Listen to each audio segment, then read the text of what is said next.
अपने दूल्हा से कहत बा का कहती है ये भैया? कहा ई खेती बाड़ी के काम हमरे बस के ना हो। काहे ना बस के बा ये भैया? 2-4-6 आदमी लगाएगा अपन गेहूं सेहूं कटवाएला। अरे आदमी ना मिले तो तनी बोला ले जा, अशरफ के अरविंद के बोला ले जाओ। तो का कहले का कहती है? तनिया ना हो का तनिया ना पिया हमसे ना होई है का तनिया ना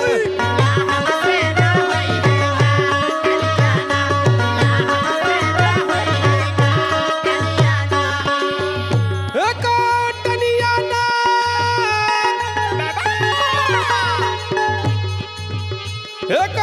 तनिया ना पिया हमसे ना होई है का तनिया ना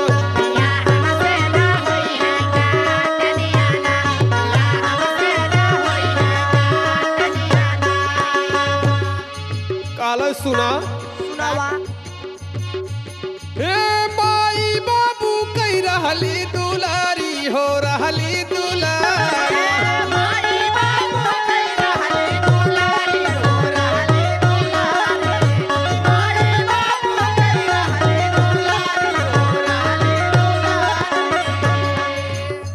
कहले अपने माई बाबू के बहुत दुलारी रहली। अच्छा।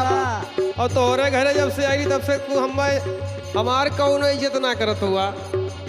कबहू हिंगिया में डलली ना पनिया ना पिया हमसे ना होई है का तनिया ना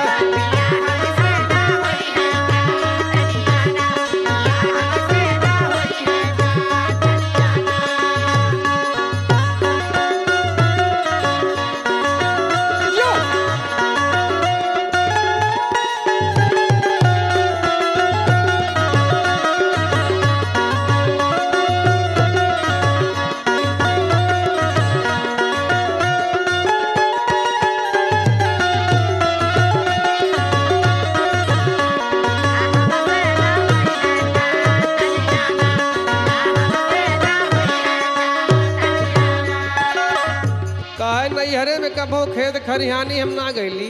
ओहो। हे नैहर में कैली ना खेती की सनिया हो खेती की सनिया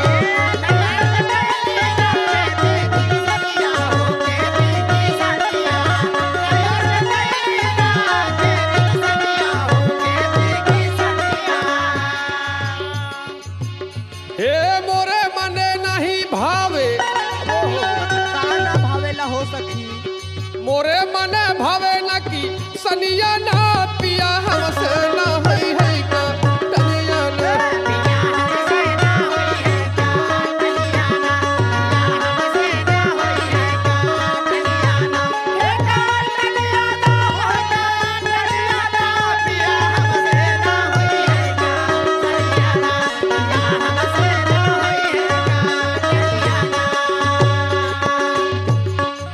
और का कहले का कहले भैया?